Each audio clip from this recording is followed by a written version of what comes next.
안녕하세요. 유탐스런 지구학원의 박남정입니다. 자, 오늘은 제31강 환경오염의 발생과 피해 첫 번째 시간인데요. 네, 드디어 절반이 딱 넘었습니다.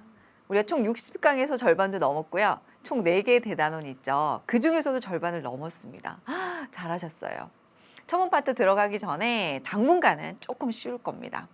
우리 교재 보니까 너무 내용 많죠? 맹세코 그 내용을 다 하지 않으셔도 됩니다. 자, 이 환경오염 파트는요, 좀 쉽게 갈 수 있기 때문에 선생님 해준 것만 콕콕콕 집어서 정리해 나가시면 충분하답니다. 아시겠죠? 자, 그럼 첫 번째 내용부터 살펴보도록 하겠는데요. 오늘 공부할 내용입니다. 선생님이 이제 주말에 이제 일을 하고 다운이 된 거예요. 정말 몸을 일으킬 수가 없는 거야. 4월, 선생님 지금 촬영하는 시기 4월인데 4월은 과학의 날이잖아요. 선생님 지난주에 좀 무리를 했는지 이제 완전 다운이 된 거예요. 몸을 일으킬 수가 없어. 그러니까 주말에 일을 못하고 월요일날 딱 출근을 하니 이제 일이 쇄도하는 거예요. 이제 그냥 저절로 한숨이 푹 나와. 아직까지 과학의 날 행사가 진행되고 있기 때문에 이제 학생 민원 접수가 엄청납니다. 어마어마해요. 이제 한숨 돌리고 수업 종이 땡 치고 나서 선생님 자리에 털썩 앉았는데 선생님 앞에 아타카마 사막에서 찍은 알마 만원경이 찍은 이제 일주운동 사진이 쫙 있습니다. 그렇게 멍 때리고 가만히 보고 있는데 이제 지친 거죠. 이렇게 딱 보고 있는데 갑자기 이제 칼 세이건의 코스모스의 한 구절이 생각나는 거예요. 네, 과학의 날 행사 독후감 대회에서 추천 도서거든요. 선생님 한 번 더 읽었어요. 그래서 거기 어떤 내용이 나오냐면 이제 망원경으로 이제 무작위적으로 어떤 곳을 찍었을 때 행성이 찍힐 가능성이 10의 마이너스 33승이라고 합니다. 그러니까 이런 거죠. 10의 33승만큼 찍어서 겨우 한 번 행성이 찍힐까 말까 한대요. 대단하죠. 그러니까 대부분 우주는 텅 비어 있는 편이니까. 그런데 우리는 지금 그 10의 33승분의 한 번 잡힐까 말까 한 행성, 지구라는 행성에 그것도 이렇게 아름다운 곳에 살고 있잖아요. 그럼 이런 곳에서 이렇게 만나는 인연이 보통 인연이 아니라는 생각이 그냥 드는 거야. 그래서 내가 이런 거지. 언제 또 이 아이들한테 이런 말을 해줄까 싶어서 그 뒤 쉬는 시간부터는 아주 친절하게 민원을 접수하고 응대를 했다는 아주 아름다운 이야기가 있습니다. 왜 이 얘기를 하느냐? 이렇게 아름다운 지구를, 이렇게 소중한 지구를, 이렇게 흔치 않은 행성을 우리 인간들이 너무 많이 활용을 하고 있어. 그냥 쪽쪽 빼먹고 있죠. 그렇게만 쓰면 되는데 그러면서 발생하는 환경오염 문제가 굉장합니다. 여러분 애니메이션 중에 월이라고 보셨어요? 얼마 전에 선생님 뉴스를 또 보니까 우리나라만 해도 지금 쓰레기를 처리하는 게 굉장히 곤란하다는 이제 뉴스를 접하게 됐는데 아마 정말 종단에는 지구 전체가 그렇게 되지 않을까 하는 우려가 생길 정도로 많은 쓰레기, 많은 자원의 소비 그리고 환경오염 문제가 요즘에 갈수록 중요하고 있습니다. 그래서 실제로 이 내용 단원 같은 경우는 3단원 같은 경우에는요. 그런 부분을 반영한 지금 현재 지구의 상황을 반영한 단원이라고 보시면 돼요. 이거죠. 그래서 우리가 뭘 공부할 거냐? 대기오염, 수질오염, 해양오염, 토양오염, 그리고 우주 쓰레기까지 해서 환경오염 파트를 대단원 3단원 첫 번째 주제로 다루게 된답니다. 아시겠죠? 굉장히 중요한 의미가 있어요. 큰 의미가 있습니다. 그리고 또 하나, 대기오염이 뭐예요? 수질오염이 뭐예요? 해양오염이 뭐예요? 뭐 하나하나 따지진 않고 이런 거죠. 대기, 해양, 수질이 본연의 활용을 하지 못하고 본연의 대기의 기능들을 하지를 못하고 이제 동식물에 피해가 주고 이제 오염이 됨에 따라 뿐만 아니라 그 동식물과 접해서 사는 사람에게까지도 이제 해를 주게 되는 게 이제 환경 오염이다. 이렇게 큰 틀을 잡고 가시면 됩니다. 자, 오늘은 그 2시간 중에 첫 번째 시간 선생님이 대기 오염만 다룰 겁니다. 그리고 다음 시간에는요, 선생님이 수질 오염과 해양 오염을 한꺼번에 다룰게요. 우리 교재에도 그렇게 언급이 되어 있는데 이제 물이 흘러서 즉 하천이 모여서 바다가 되면 이제 수질 오염과 해양 오염은 아주 조그마한 차이만 두고는 비슷하게 가기 때문에 선생님 같이 언급하고 토양 오염까지 한꺼번에 다루겠는데요. 오늘 이 시간 첫 번째 시간에는 대기 오염만 한번 다뤄보도록 하겠습니다. 자, 대기 오염은요, 오염 물질의 종류에 따라서 즉 기준을 발생원, 그다음에 물리적인 형태, 그다음에 생성원에 따라 나눌 수가 있습니다. 그런데 선생님 여기서 먼저 짚고 넘어갈게요. 자연적으로 발생할 수도 있고요. 인위적으로 오염물질이 발생을 할 수도 있습니다. 근데 당연히 우리는 뭐만 할까? 네, 인위적인 오염물질만 다루기 때문에 발생원 자체를 선생님 언급하지 않을게요.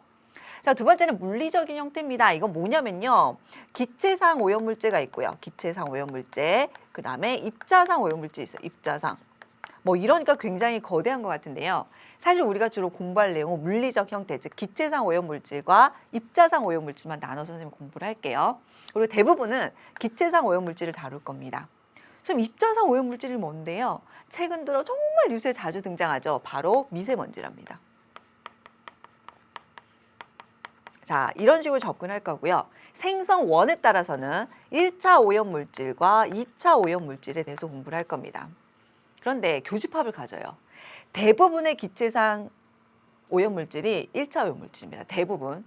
그리고 기체상 오염물질 중에 하나가 2차 오염물질이어서요. 선생님이 이 중에서는 1차 오염물질 패스, 2차 오염물질만 다루도록 하겠습니다.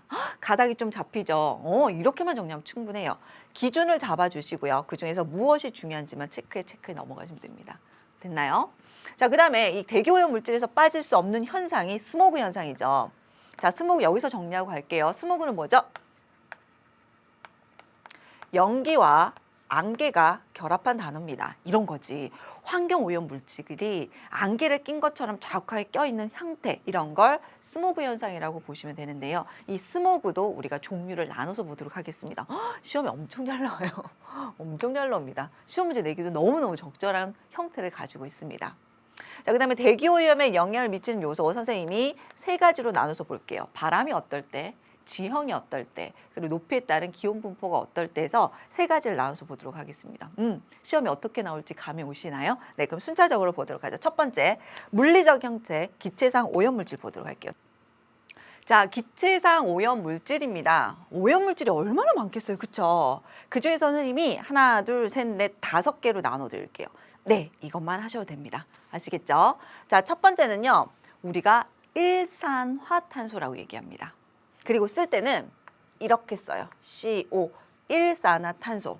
두 번째는요, 질소산화물이라고 합니다. 쓸 때는 NOX라고 해요. 왜 NOX일까? 일산화질소, 선생님 좀 크게 쓸게요. 일산화질소와 주로 이산화질소가 여기에 해당이 됩니다. 어렵지 않죠? 자, 세 번째 볼게요. 세 번째는 황산화물에서 SOX라고 하는데 사실은 SO2라고 말해요. 이산화황이라고 얘기를 더 많이 씁니다. 아시겠죠? 그리고 세 번째는 하나, 둘, 셋, 네 번째는 탄화수소라고 우리가 얘기를 하죠. 탄화수소. 그래서 이 X와 Y 각각 숫자가 들어가요. 메테인 이런 거 보시면 CH4 이렇게 해서 XY. 그래서 탄화수소라고 얘기를 합니다. 마지막이 뭐냐면 O3 이렇게 오존이라고 하죠. 차이가 있습니다. 우리가 지금까지 공부한 자외선을 차단해주는 성층권의 오존이 아니고요. 지금 여기 오존은 어디 분포하냐면 대륙권의 오존이라는 것 좀 기억해 주세요. 그리고 뭐죠? 오염물질입니다. 아시겠죠? 자, 우리가 기권의 높이에 따른 온도 분포를 봤을 때 대륙권, 성층권, 중간권, 열권 이렇게 4개로 나눴단 말이야. 그중에서 제일 아래쪽에 있는 대륙권에 머무는 오존입니다. 그리고 성층권 오존과 완전히 틀려요. 왜요? 오염물질이라는 사실 꼭 기억하시기 바랍니다. 됐죠? 자, 그럼 볼게요. 순차적으로 이늘 오염물질이 어떤 특징을 가지는가? 일산화탄소는요, 화석연료가 불완전 연소될 때 생성됩니다. 과거에는요, 연탄가스 중독, 지금도 여러분 고기 구워 먹을 때 환기를 제대로 시키지 않았을 때 불완전 연소가 되게 되면 일산화탄소 중독으로 어떻게 된다? 혈액 중 헤모글로빈과 결합하기 때문에 뭐 두통, 그 다음에 구토, 뭐 더하면 어떻게 될까요? 사람이 이제 잘못되기도 한단 말이에요. 사망에 이르기도 한단 말이에요. 아시겠죠? 그게 바로 일산화탄소고요. 일산화탄소보다 더 중요한 게 질소산화물과 황산화물입니다.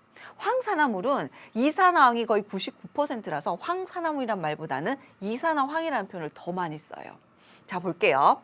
질소산화물은요, 기억하셔야 됩니다. 아주 높은 온도에서 물질이 연소될 때 산소와 질소가 반응을 하는 거예요. 그리고 이렇게 아주 높은 온도 조건이 바로 어디냐면 자동차 엔진, 자동차 배기가스에서 배출이 됩니다. 만약에 이게 그냥 상온, 일상의 온도에서 반응한다면 대기 중에 제일 많은 게 질소고 그 다음으로 많은 게 산소이기 때문에 그냥 일상의 상온에서 막 반응을 해서 오염이 되는 거야. 그렇지 않다고요. 아시겠죠? 높은 온도, 그리고 이렇게 조건이 만족시켜지는 게 자동차 배기가스. 그걸 기억하시면 됩니다. 자, 이것 중에서도 중요한 게 바로 뭐냐면요. 이런 거예요. 질소 산화물에 의해서 산성비가 내릴 수 있습니다. 산성비 아시죠? 산성비가 내리면 뭐 대리석 조각이 훼손된다든지 토양이 산성화된다든지 이런 산성비의 하나의 원인으로 질소 산화물을 들 수가 있고요. 황산화물은 황을 포함하는 물질입니다. 무엇이 황을 포함하는가? 석탄, 석유, 네, 우리가 소위 말하는 화석연료가 황을 포함해요. 그래서 사실은 이런 재료를 쓸 때 석유나 석탄을 쓸 때 황을 제거하고 우리가 좀 어려운 표현으로 이걸 탈황연료라고 얘기를 합니다. 이런 연료를 써야 돼. 근데 어떨까? 이런 황을 제거하는 과정에서 비용이 많이 들겠지. 더 비싸. 그러니 그냥 제거하지 않고 바로 쓰는 거예요. 그럼 이런 황을 포함하는 석유, 석탄이 연소될 때 생성되는 겁니다. 무엇이? 황산화물. 주로 이산화황이 되겠죠. 자, 역시 산성비의 원인이 되고요.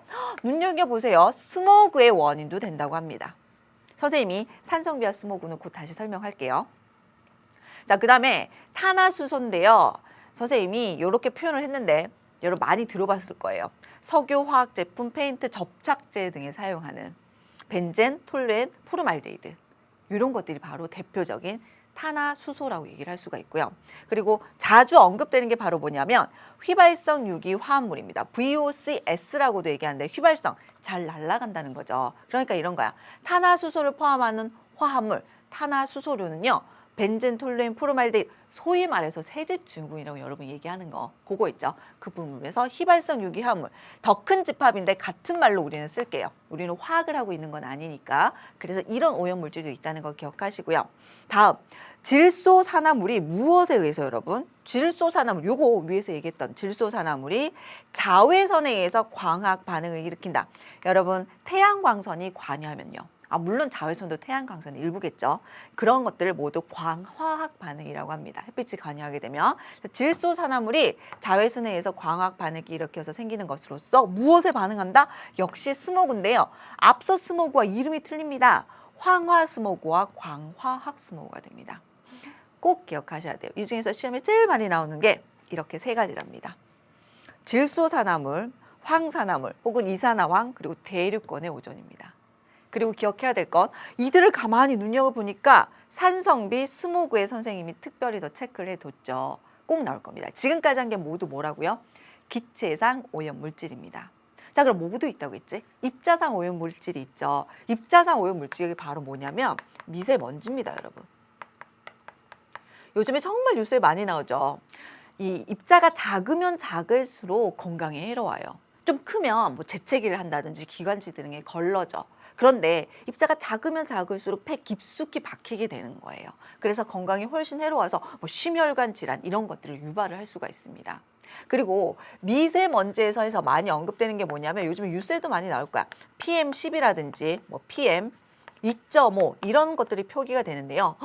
무려 먼지의 사이즈가 어떻게 된다고? 지름이 10 마이크로미터, 2.5 마이크로미터. 완전 엄청나니 뭐 눈으로 볼 수 있는 사이즈가 아니죠. 이 정도로 작은 미세먼지들이 있다. 그리고 건강에 해롭다고 기억하시면 됩니다. 무엇라고요? 네, 입자상 오염물질 미세먼지 여러분 체크하시면 되겠습니다. 됐나요? 자, 그럼 첫 번째 기체상 그리고 입자상으로 나눠서 한번 살펴봤습니다. 두 번째로는요.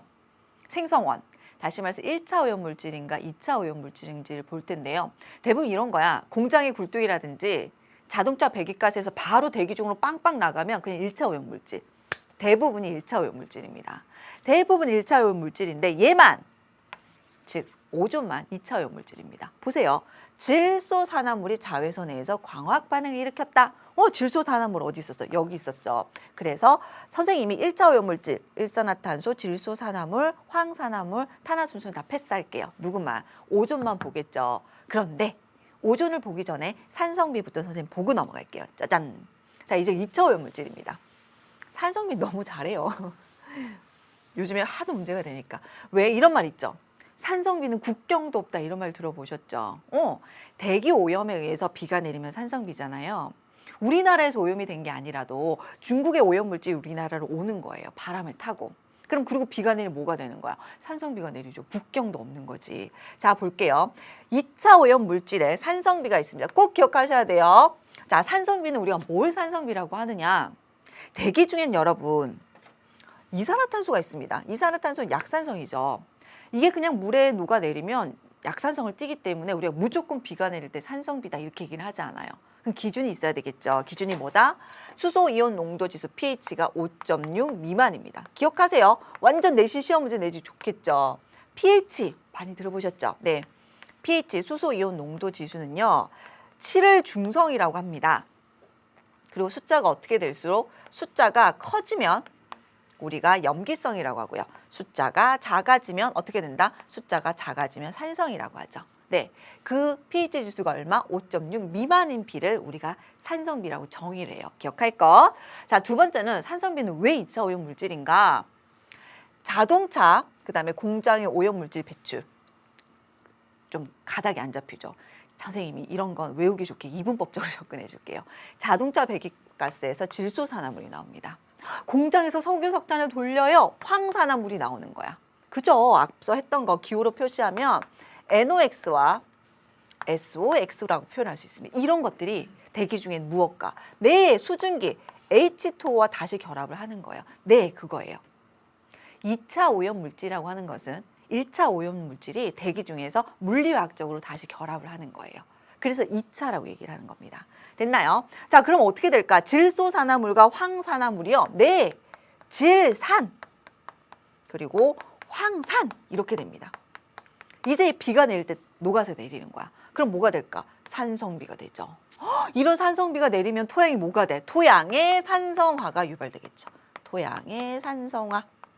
그래서 왜 앞에서 했는데 자원에서 토양 파트를 공부를 할 때 우리가 뭘 공부했었냐면 토양이 산성화되는 원인에 비료를 많이 쓰는 거, 뭐 농약을 많이 쓰는 거 이런 것도 공부하면서 대기가 오염돼도 토양이 산성화됩니다. 이렇게 했죠. 이거 꼭 기억하셔야 됩니다. 자, 산성비의 원인은요. 질소산화물, 황산화물이 수증기와 결합해서 질산, 황산이 되고요. 그래서 산성비가 내리는 몇 차? 2차라는 거 꼭 기억하시기 바랍니다.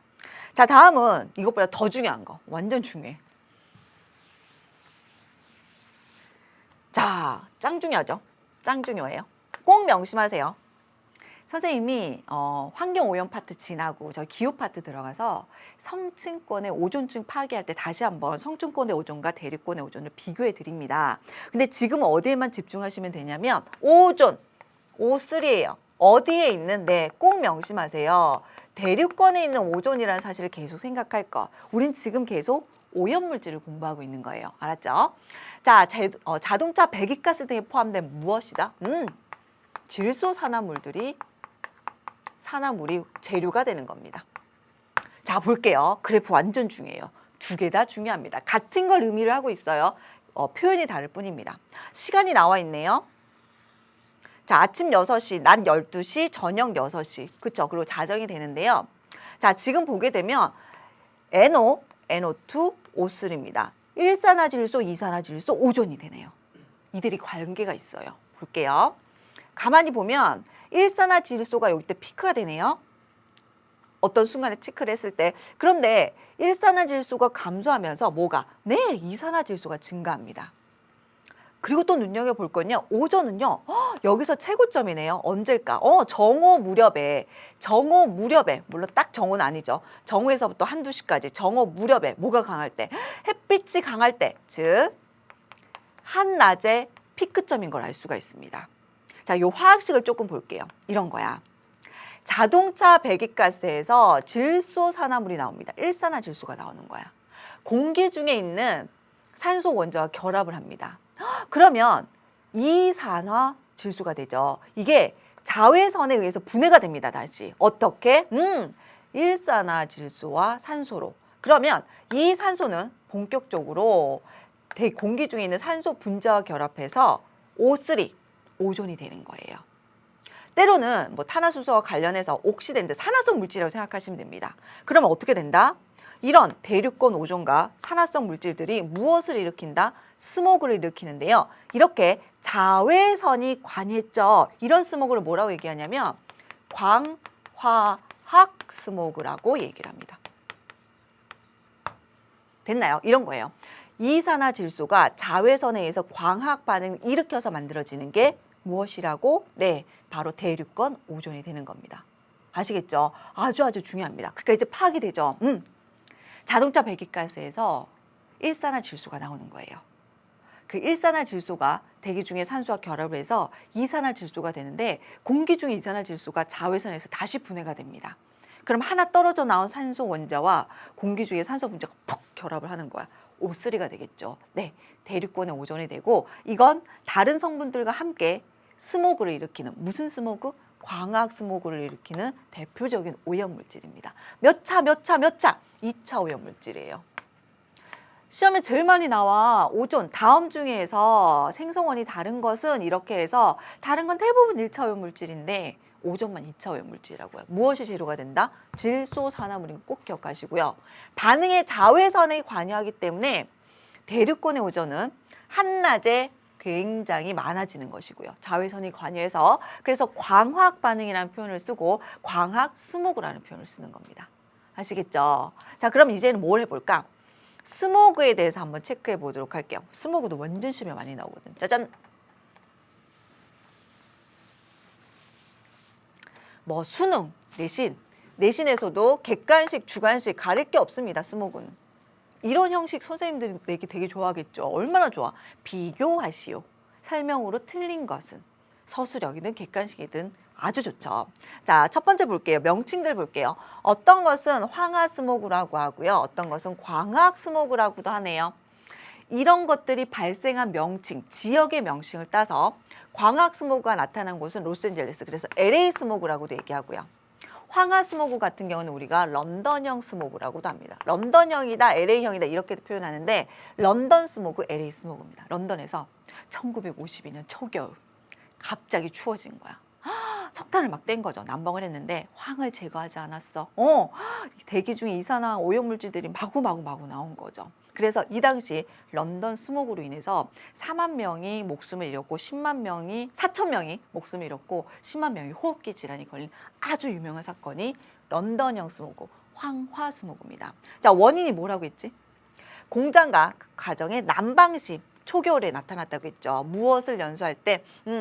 화석연료를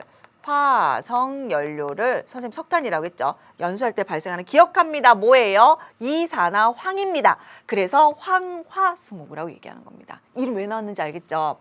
다음은 자동차 배기가스에서 배출되는 무엇과 질소산화물과 선생님 무엇이 반영한다 그랬어? 광학이래. 네, 꼭 기억하셔야 돼요. 자외선이 생성하는 무엇이다? 오존. 물론 대륙권 오존이고요. 오염물질입니다. 근데 기억해야 돼.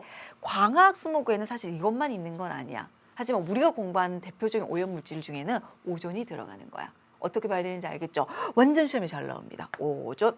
그래서 광학 스모그, 황화 스모그, 런던형, LA형이라고 나누는데요. 자, 볼게요. 일사량 볼게요. 일사량.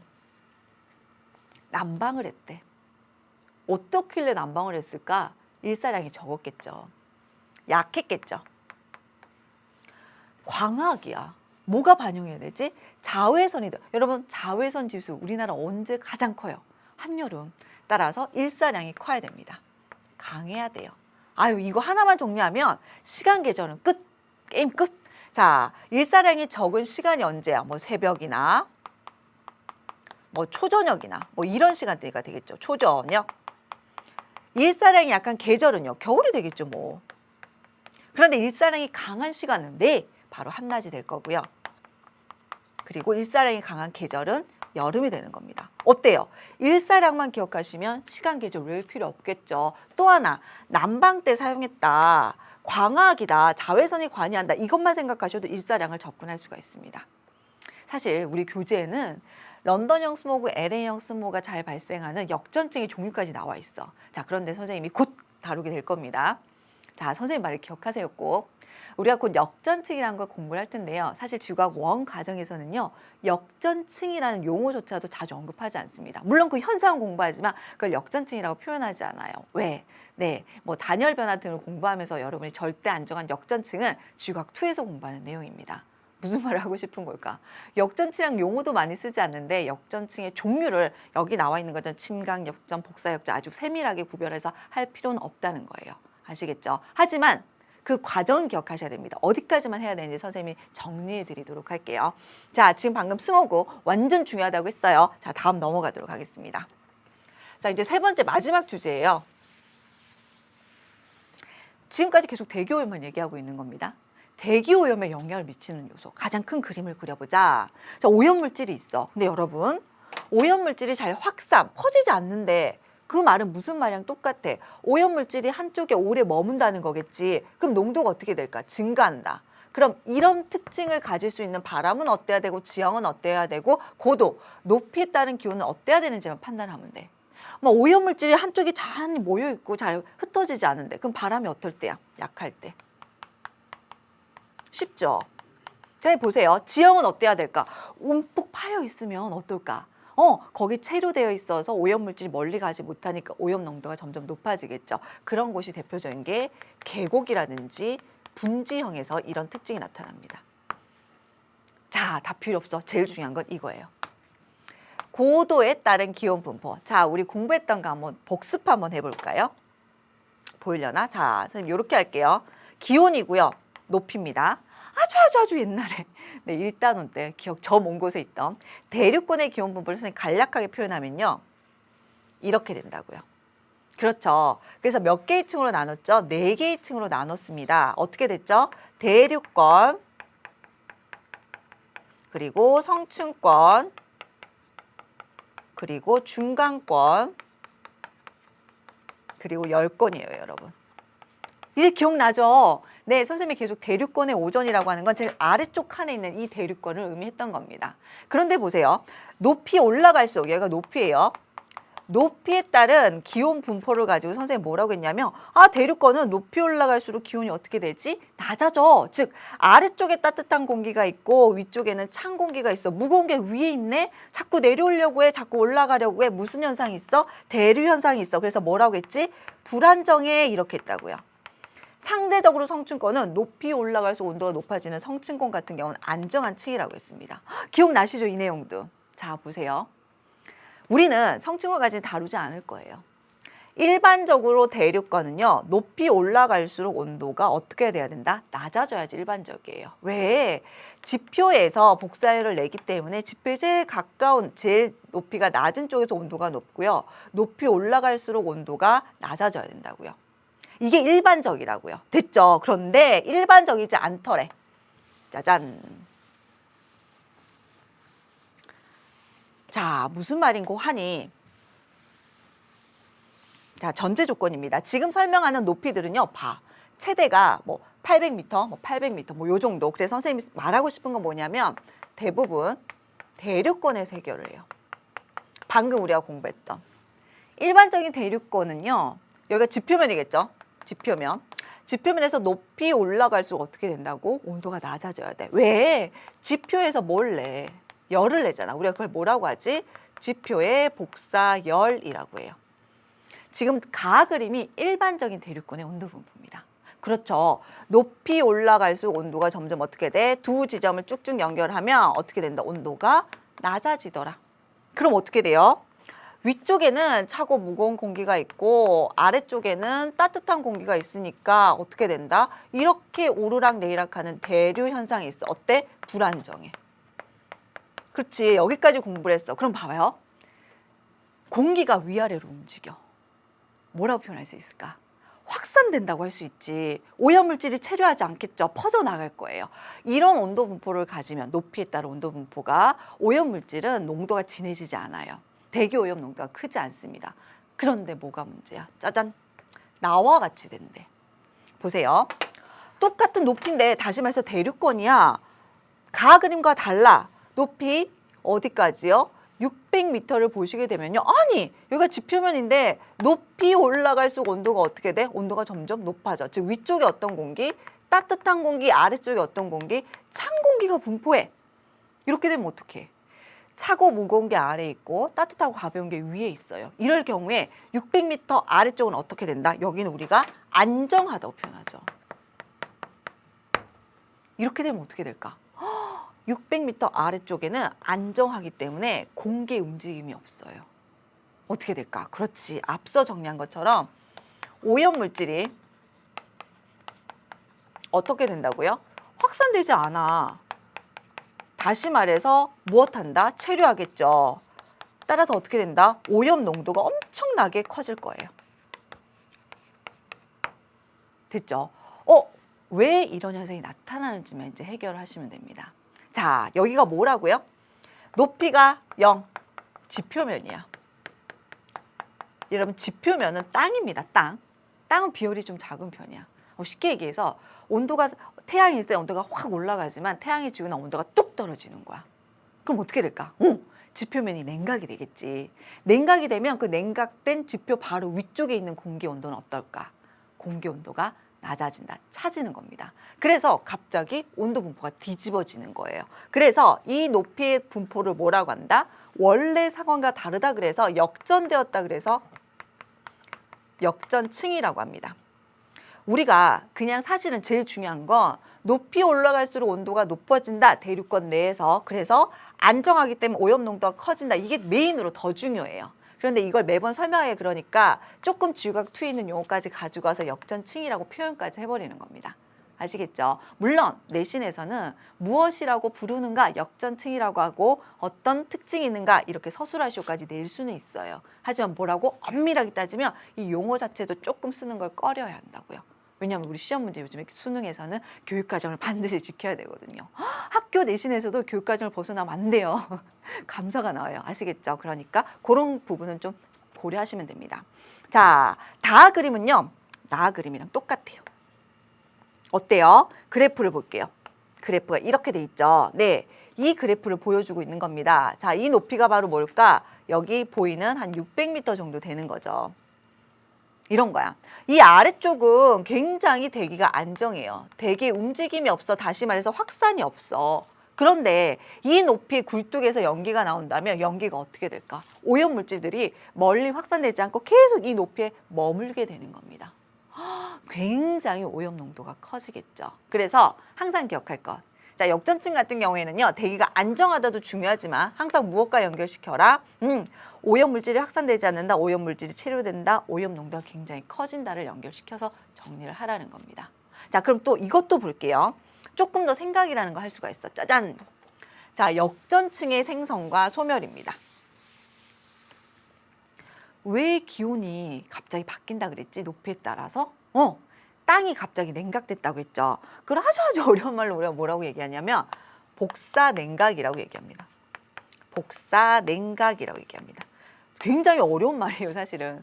지표의 복사냉각이라고 얘기합니다. 이런 거죠. 지표에서 지구 복사 에너지가 나가죠. 그 복사를 따왔다고 보시면 되고요. 그 냉각이라고 생각하시면 되는 겁니다. 그래서 복사냉각, 지표의 복사냉각. 그래서 복사냉각에 의한 역전층이다. 이런 표현을 쓰기도 합니다. 여튼 이것보다 더 중요한 거. 보세요. 한낮에는요. 모두 어디라고요? 대륙권의 높이라고 생각할 거. 모두 대륙권의 높이입니다. 자, 그랬을 때 한낮에는요. 어때요? 지표 부분에서 뜨겁기 때문에 온도가 높고요. 높이 올라갈수록 온도가 낮아져요. 즉 높이에 따라 점점점 온도가 낮아지는 일반적인 대륙권이에요. 어떻게 된다? 이런 대류 현상이 나타난다고요. 한낮에는 불안정해. 아무 문제될 게 없어. 그런데 언제부터? 초저녁. 이때부터 이제 시작이에요. 이때부터 뭐가 생성된다? 역전층이 생성이 딱 되는 겁니다. 왜? 해가 딱 지거든. 해가 딱 지게 되면 가장 높이가 낮은, 다시 말해서 지표본 부근에는 땅이 비열이 작기 때문에 공기가 급 냉각이 되는 거예요. 땅의 온도가 낮기 때문에 땅과 지면과 닿아 있는 공기들이 냉각이 돼요. 그럼 어떻게 될까? 갑자기 이렇게 생겼던 것이 이렇게 되는 거예요. 즉 지표 부근에서 온도가 가장 낮고요. 상대적으로 확 꺾이는 거죠. 냉각이 돼서 지표에서 점점 높아질수록 고도가 높아질수록 온도가 높아지는 양상을 띠게 됩니다. 이런 현상이 점점점 강해져요. 언제? 새벽에는 더 강해집니다. 그럼 어떻게 될까? 요만한 층이 이만큼 두꺼워지는 거예요. 역전층이 아주 두꺼워지는 거죠. 그러면 어떻게 된다? 요렇게 두껍게 나타난다. 그래서 선생님 뭐라고 했지? 높이 올라갈수록 온도가 높아져요. 어떻게 되는 층? 여기는 안정한 층입니다. 다시 말해 오염도가 굉장히 높을 수가 있어요. 오염 물질이 있다면. 이것만 따진다면 새벽에 조깅을 하면 안 돼. 새벽에 조깅을 한다는 건 막 도시에서 그동안 자동차 배기가스로 오염 물질이 쫙 모여 있는 와중에 그걸 그냥 양껏 흡입을 하는 거죠. 그래서 이것만 따진다면 대기가 이런 상태에서 새벽에 조깅하는 건 굉장히 해롭다고 볼 수가 있습니다. 특히 이런 거지. 공장 굴뚝의 연기가 공장 이 높이 정도 있다고 하자. H 밑에 있다면 공장의 연기가 이렇게 퍼져 나가야지 오염도가 적을 텐데 이렇게 가는 거죠. 지지지지지지. 이렇게 상하로 움직일 수 없는 겁니다. 이제 공기가 쫙 아래로 꺾이는 거죠. 자, 그런데 이런 거야. 새벽에 이런 분포를 보였는데 어떻게 되면 해가 짱 하고 뜨겠죠. 해가 딱 지고 나면 땅부터 식는 것과 똑같은 원리로 해가 뜨게 되면요. 땅부터 온도가 딱 올라가 버리는 거야. 그럼 처음엔 이렇게 됐던 게 이제 이렇게 되는 겁니다. 선생님 좀 대략적으로 그리면 이렇게 되는 거죠. 이제는 온도가 땅 부근의 온도가 뚝 올라가게 되고요. 역전층이 조금 요 정도 남아 있는 거죠. 이제 소멸 과정입니다. 소멸. 이제 본격적으로 한낮이 되면 어떻게 될까? 한낮이 되면요. 방금 처음 봤던 그림처럼 이렇게 이제 나타나게 되는 겁니다. 기울기는 선생님 동일하게 못 그렸어요. 이거 높이에 따른 온도 분포 경향만 볼게요. 아시겠죠? 그래서 소멸 단계에 이르고 완전히 소멸하게 되는 거죠. 언제? 한낮에. 됐나요? 그래서 생성과 소멸, 요 과정 정도는 해도 될 것 같고요. 그리고 기억하실 건 이 과정을 보여준 이유는 뭘까? 네, 지표의 복사 냉각을 요걸로 좀 설명하면 여러분이 좀 편하게 다 아실 거예요. 왜 대륙권의 온도 분포가 갑자기 변하는데요? 땅은 비열이 작아서 태양이 없을 때 갑자기 냉각이 되는 것, 그 영향을 받아서 지표 북의 공기의 온도 분포가 달라지는 것, 그걸 조금 어려운 말로 복사 냉각이라고 얘기를 한다고요. 됐나요? 자, 여기까지 하면 선생님 대기 오염 다 정리했는데요. 도시만 특별히 한 번 더 보도록 할게요. 짠! 이 도시가 자 문제죠. 자, 선생님 지금 보여주는 그림은 먼지 지붕입니다. 근데 이제 두 가지 정도 언급할게요. 도시 열섬 현상. 그리고 지금 보이는 먼지 지붕입니다. 먼지 지붕. 도시 열섬 현상은 조금 쉬운 편이죠. 주변에 비해서 하다못해 여러분 선생님 지금 있는 곳이 서울 한 중심인데 여기보다는 좀 경기도 외곽의 온도가 동일한 시간 동일한 계절에 조금 더 낮은 편입니다. 저녁이 되면 도시만 주변보다 기온이 높은 걸 도시 열섬 현상이라고 얘기를 합니다. 먼지 지붕은 어떤 거냐면 이런 거예요. 도시가 있을 때 도시 주변에서 도시 중심 쪽으로 오염 물질들이 이렇게 들어와요. 그리고 중심에서는 상승을 하게 됩니다. 상승. 더 높이 올라가지는 못하고요. 더 높이 올라가는 못하는 이유도 아시겠죠? 이제 성층권과 맞닿아 있으니까 더 아주 높이는 못 나가고 이렇게 주변에서는 아래쪽으로 뿅뿅 내려오는 거예요. 자, 이런 걸 우리가 뭐라고 표현하냐면 열적순환이라고 얘기합니다. 열적순환.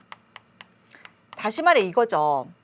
어떤 먼지가 오염물질, 먼지나 여러 가지 연기나 오염물질들이 중심부로 모여서 계속 이 열적순환에 의해서 도시 상공에서 뺑뺑뺑 돌면서 빠져나가지 못한다. 이런 상황을 뭐라고 한다? 먼지 지붕이라고 얘기합니다. 그래서 우리가 일반적으로 대기오염과 도시환경에 있을 때는 열섬 현상 그리고 먼지 지붕 현상 뭐에 의한? 열적순환에 의한 먼지 지붕 현상 이 두 가지를 언급할 수가 있습니다. 그래서 요거보다는 요게 시험에 조금 더 언급할 가능성이 있는데요. 요거보다는 앞에서 또 했던 세 가지 기체상 오염물질, 2차 오염물질, 스모그, 그다음에 마지막으로 높이에 따른 기온 분포, 즉 대기오염이 일으키는 유발하는 특징 세 가지 이렇게가 가장 중요하게 언급되고 있습니다. 자, 할만하죠? 자, 그럼 총정리 오늘 했던 거 한번 보도록 하겠습니다. 자, 시험에는 대기오염, 수질오염, 토양오염, 그다음에 우주 쓰레기라고 따졌을 때 선생님이 순차적으로 수업을 하는 게 시험에 제일 많이 나옵니다. 대기오염은 무려 선생님이 1시간 통으로 잡은 거예요. 보세요. 자, 대기오염 물질을 여러 기준에 따라 나눌 수가 있는데 가장 중요한 게 기체상 오염 물질이죠. 질소산화물과 황산화물입니다. 네, NOx와 SO2, 이산화황 언급할게요. 일산화질소, 이산화질소 모두 언급을 많이 해요. 질소산화물은 자동차 배기가스에서 일산화질소 나오고요. 공기 중에 반응하여 이산화질소를 생성하고 이게 뭘 만든다? 네, 자외선과 반응해서 오존, 대륙권 오존을 만들게 된다는 거. 됐죠? 자, 그 다음에 질소산화물, 황산화물 모두 산성비를 유발을 하게 됩니다. 주로 자동차 배기가스고요. 주로 석유, 석탄, 공장에서 공기 돌리게 되면은 무엇이 질산과 황산이라는 수증기와 결합해서 것을 형성하게 되고 이것이 무엇과 함께 녹아내리면 비가 내릴 때 녹아내리면 산성비가 된다는 거 기억하셔야 돼요. 자, 오존은요. 네, 질소산화물이 광학 반응을 일으켜요. 무엇과 반응해야 돼? 자외선과 반응해야 돼. 그래서 오존, 2차 오염물질 꼭 기억할 것. 아마 여러분이 조그만 문제를 풀어만 보셔도 왜 중요한지 아실 거예요. 자, 스모그는요, 네, 반드시 런던형과 LA형을 구별해 주셔야 됩니다. 즉, 제일 원인이 되는 물질이 뭔가, 원인 물질과 그 다음에 무엇에 대해서 하셔야 될 거, 일사량에 대해서 따져주셔야 합니다. 일사량. 됐나요? 자, 그 다음에 고도에 따른 기온 분포 보세요. 선생님이 역전층이란 말을 바로 쓰지 않고 높이에 따른 기온 분포란 말을 먼저 썼다고요. 그러니까 수능에는 이런 표현보다는 여기에 따라서 안정과 불안정을 따지게 하겠죠. 왜? 이미 우리가 기권의 층산 구조는 공부했기 때문입니다. 어떻게 된다고요? 두 가지 그래프를 같이 비교하셔야 돼요. 자, 일반적인 것, 즉 높이에 따라 기온이 감소하죠. 자, 이게 일반적이죠. 일반적 때, 뭐 한낮일 때. 일반적이다, 소위 말하는. 그런데 어떻게 된다고요? 네, 바로 요렇게 된다고요. 어이쿠, 너무 일자로 그렸나요? 선생님이 요렇게 그리면 요만큼의 높이가 뭐다? 높이 올라갈수록 온도가 어떻게 되는 거? 높아지는 것이 바로 무엇이라고요? 역전층이다. 역전층이다. 이렇게 얘기를 하고요. 무엇을 따져줘야 된다? 대류 현상이 있다. 그래서 불안정하다고 표현하고요. 역전층 높이 아래쪽은 다시 말해서 높이 올라갈수록 온도가 높아져요. 따뜻한 공기가 있어요. 안정하다. 둘을 따진 다음에 오염 정도는 역전층이 형성된 두 번째 경우가 안정한 경우가 오염도가 더 어떨 가능성이 높다. 오염도가 높다. 꼭 기억하셔야 됩니다. 그래서 뭐라고 그래? 높이에 따른 기온 분포 어떤 과정? 높아질수록 즉 고도에 따른 기온이 높아질수록 대기 오염은 커진다. 어디서 커진다? 안정한 역전층에서 무엇이 오염도가 커진다. 이렇게 정리하셔야 됩니다. 선생님이 전체 내용 중에서 제일 메인이 되는 것들만 정리해 드렸습니다. 아시겠죠? 시험에 제일 많이 나오는 거. 기체사 오염물질에서 일산화탄소 뭐 다 제외 드린 거고요. 2차 오염물질은 두 개 다 언급한 거고요. 스모그, 그다음에 고도에 따른 비용 분포에서 바람과 지형도 제외해 드렸습니다. 왜? 바람이랑 지형은 한마디로 하잖아. 바람이 약할 때 지형이 좀 파인 지형, 공기 순환이 나타나지 않는 분지나 어떤 지역일 때, 계곡일 때니까 간단하고요. 요 내용만 잘 정리하시면 여러분 충분하실 겁니다. 됐죠? 자, 이렇게 해서 요약 정리 선생님 해드렸고요. 다음은요. 내신 기초문제 191페이지 한번 보도록 하겠습니다. 자, 191페이지 첫 번째 내용 보도록 하겠습니다. 자, 190페이지 첫 번째 내용 선생님이 판소로 정리 한번 해보도록 할게요. 자, 대기 중에 인위적인 오염물질로 2차 오염물질에 해당되는 것은 2차입니다. 머릿속에 뭐가 나와야 되죠? 산성비랑 대륙권의 오존이 나오셔야 돼요. 1번 염기, 2번 오존, 3번 이산화황, 4번 질소산화물, 5번 일산화탄소입니다. 그렇죠. 염기 하면은 입자산 오염물질에 조금 더 가깝겠죠. 그 다음에 오존, 두 번째, 세 번째, 네 번째, 다섯 번째 대륙권 오존이고요. 그 다음에 이산화황, SO2라고 쓸 수 있어야 돼요. 여러분 이 정도는 다 쓰셔야 됩니다. 질소산화물, NOX고요. 여기 NO와 NO2 모두 다 넣어주실 것. 그 다음에 일산화탄소, CO 정리해 주시면 됩니다. 뭘까요? 2번이 되겠죠. 여러분 이 정도는 화학식 쓰셔야 돼요. 못 읽으시면 안 돼요. 읽으셔야지 문제를 풀 수가 있어요. 아시겠죠? 자, 그 다음에 4번 문제로 바로 넘어갈게요. 자, 4번 문제인데요. 선생님 안 나온다면서요. 근데 우리는 똑같은 문제집이니까. 자, 요거 뺄게요. 그래도 선생님 설명은 간단하게 드릴게요. 아주 중요하죠. 런던형이고요. LA형입니다. 똑같은 말도 쓰셔야 됩니다. 뭐라고 하죠? 런던형을 황화 스모그라고 얘기하고요. LA형을 뭐라고 하죠? 네, 광화학 스모그라고 합니다. 사실 이 용어만 봐도 어떤 오염물질이 대표적인 오염물질인지 판단할 수 있을 겁니다. 지금 보시게 되면 주로 공장이나 가정의 난방 때 런던에 뭐 썼대? 석탄을 사용했다고 했죠. 네, 주로 이산화황입니다. 그래서 황화 스모그. 됐죠? 주로 뭘까요? 자동차 뭘까? 배기가스예요. 질소산화물, NOX고요. 무엇과 반응하죠? 자외선과 반응합니다. 그래서 우리가 광화학 반응이라고 얘기를 하고죠. 그래서 뭐가 만들어진다? 대륙권 오존이 만들어진다. 이것만 있는 건 아니라고 했어요. 하지만 대표적인 광학 스모그 오염 물질이고요. 뭐가 관여한다? 자외선. 그래서 광학스모그입니다. 됐나요? 자, 그러면 요거 같은 말이죠. 1번, 2번, 3번 같은 겁니다. 결국은. 일사량이 어떨 때? 일사량이 약할 때. 일사량이 어떨 때? 강할 때. 왜? 뭐라고 했어? 초겨울에 너무 추워서 석탄 때웠어. 난방하다가 나타났잖아. 일사량이 약할 때. 강할 때 뭐가 들어가야 돼? 자외선이 들어가야 됩니다. 자외선은요. 우리나라 생각하면 돼. 여러분 선크림 언제 진하게 발라요? 한여름에. 그것도 언제? 낮에. 그거 생각하면 아시겠죠? 일사량 강할 때. 발생하는 계절 겨울이고요. 발생 시간 아침, 저녁 뭐 비슷한 느낌으로 새벽까지 같이 가주시면 돼요. 새벽까지. 일사량 강할 때 뭐 여름이고요. 한낮입니다. 자, 그 다음에 정답은 4번이에요. 틀린 설명은 4번입니다. 4번인데요. 런던은 복사 역전층이고요. LA는 침강 역전층이에요. 둘이 어긋나야 됩니다. 뭐 선생님 복사 역전은 많이 얘기했었죠. 자, 앞서 선생님이 복사역전에 대해서는 선생님이 언급해 드렸는데요. 복사역전 같은 경우는 뭐라고 그랬어? 처음에 기온 분포가 높이 올라갈수록 어떻게 되죠? 대륙권 같은 경우에는 높이 올라갈수록 온도가 점점 낮아져야 됩니다. 그렇죠. 그런데 어떻게 된다고? 역전이 되면은 이렇게 돼야 된다고요. 됐죠? 이게 그냥 복사 냉각이야. 복사 냉각. 지표면이 복사가 되니까 지표면이 식어서 여기 부분, 이 끝이 이렇게 넘어간 거라고 생각하시면 됩니다. 그래서 여기층까지를 우리가 역전층이다. 그래서 복사 냉각에 의한 역전층이라 그래서 복사 역전층이라고 보시면 돼요. 그런데 앞서 나왔던 침가 역전층은 어떤 거냐면 이런 겁니다. 여기, 요 부분. 그러니까는 원인을 굳이 따지자면은 이런 걸 우리가 침강 역전층이라고 해요. 침강 역전층이고 그 원인은 뭐 고기압 등에 의한 하강기로 나타나는 겁니다. 그런데 뭐라고 했겠지? 역전층이라는 용어도 별로 쓰지 않기 때문에 여기까지는 들어가지 않아도 돼요. 그래서 여러분은 조금 더 발전해서 역전층 그리고 복사 냉각 이런 용어들만 좀 익숙해지자고요.